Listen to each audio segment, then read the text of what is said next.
Good morning, good morning, good morning, good morning! Luzon, Visayas at Mindanao at lahat ng mga OFW, mga kababayan natin dyan sa abroad na patuloy na nakatutok at sumusubaybay sa ating programa.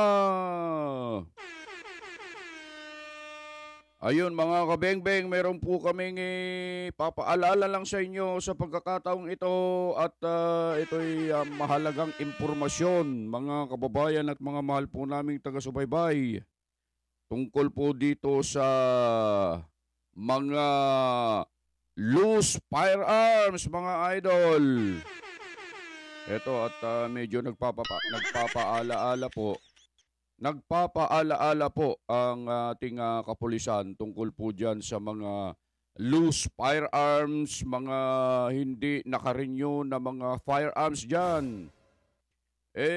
Ito po mga kababayan, bago natin panoorin yung ating video na kinuha sa 100% sa programa ng Net25 ay gusto ko po muna na kung kayo po ay bago pa lang sa ating channel at ngayon pa lang po nakapanood o ngayon pa lang po nakabisita sa ating channel, mangyari po na paki-like, paki-share, and paki-subscribe na din, paki-hit yung notification bell para updated po kayo sa mga videos na i-upload natin sa mga susunod na pagkakataon mga idol.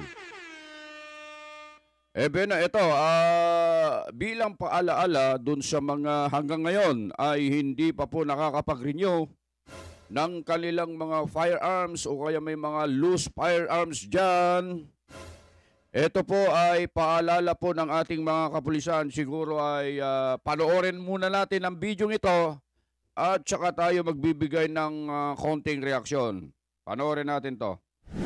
Pulisya nagpaalaala na isuko ang mga baril na walang papeles. Ibabalita naman yan ni Richard de la Cruz. Dong, mayong buntag! Dahil patuloy pa rin ang pagtaas ng bilang ng mga nahuhuli sa paghawak ng iligal na baril, kaugnay ng patuloy na implementasyon ng Comelec gun ban sa Northern Mindanao, muli nagpaalala ang pulisya sa mamamayan. Una po, again, ang ating pagpapaalala. No? Until now, in effect pa rin ang ating Comelec gun ban. No? At ito ay matatapos sa June 13. Doon naman po sa mga may loose firearms, pakilang po, ang pakiusap ko po, isurrender nyo po. Kasi po, darating po tayo na baka po biglang mag-a-apply po tayo ng search warrant at talagang hahanapin po natin itong mga baril na illegal na nandyan po sa inyong mga possession. So, again po, hinihikayat ko po ang lahat na makipagtulungan, magpa-renew po tayo. Yung mga ayaw naman po ninyo na ng inyong mga firearms, isurrender na lang po natin para po hindi po kayo madamay at ma-involve sa mga krimen. Maging ang checkpoint ay 24/7 kay Major John Onico Lorenzo Hipi ng Lagindingan International Airport ang marching order ng Regional Director ang gabay nila mahuli ang mga illegal na armas na naging daan ng kapayapaan. Richard de la Cruz para sa 100% Balita. So yun po yung pahayag ng isang Brigadier General. Ito po ay ito pong pahayag na ito ay pahayag ng Police Brigadier General na si Sir Jason D. Guzman. At siya po ang Regional Director po ng PRU 10. Gayunpaman, kahit na sa PRU 10 siya naka-assign mga kababayan at mga kabengbeng, ito po ay yung kanyang pahayag naman ay para naman po sa lahat ito na yung mga loose firearms po, mga walang papeles na mga barel ay kailangan po na maisurrender sa mga kinauukulan sapagkat sabi nga po niya ay magsasagawa po sila ng search at magbibigay sila ng mga search warrant para po makumpiska yung mga baril na walang lisensya. Kung kayo naman po mga kababayan ay meron po kayong mga baril na hindi pa po nakaka-renew hanggang ngayon sapagkat expired na po yung inyong mga registration, magkusa na po kayo na i-surrender yung inyong mga unit sa mga kinauukulan nang sa ganun ay hindi na po tayo malagay sa alanganing sitwasyon, mga kababayan. Opo, at magsasagawa po, katulad po ng inyong narinig, gagawin po nila na mag-search sa mga bahay-bahay ng mga makikita po kasi nila yon.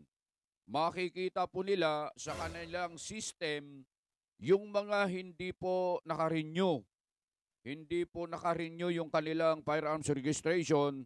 At meron din po silang mga assets tungkol dyan sa mga loose firearms na dyan naman po kasi nanggagaling yung mga nagagamit sa mga krimen, mga kababayan.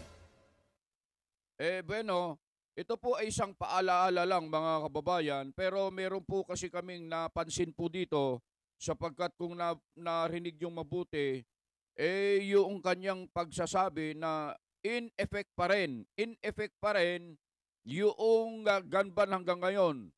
At totoo naman po yun, mga kababayan, totoo po yun. Ang kaso, ang narinig natin, mga kababayan, ay parang June 30 daw.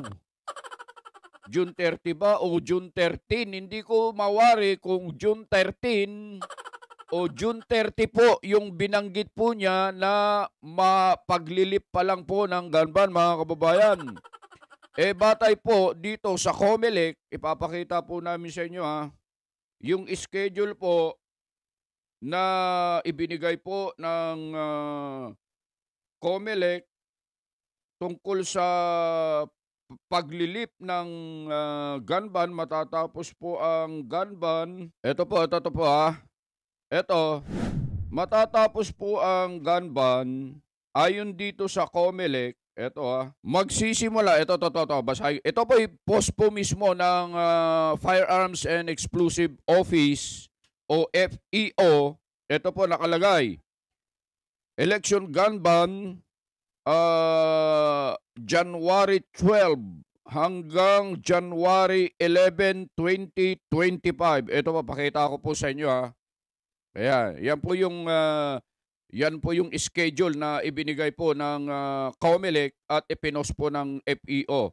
Kaya hindi ko po mawari kung ito po ay itong ating kagalang-galang na Police Brigadier General ay parang magkaiba po yata yung kanyang pahayag tungkol po dito sa pagtatapos ng gun ban, mga kababayan. Kaya nga po pinost namin, please enlighten us, sabi ko doon. Nang sa ganon ay hindi naman po malito yung ating mga kababayan. Ito po, malinaw po dito. Kaya doon po sa mga kabengbeng natin, mga kababayan, kung ano po yung nakalagay po dito, siguro po ito po yung opisyal. Ito po yung opisyal. Baka nagkamali lang po si Sir, mga kababayan.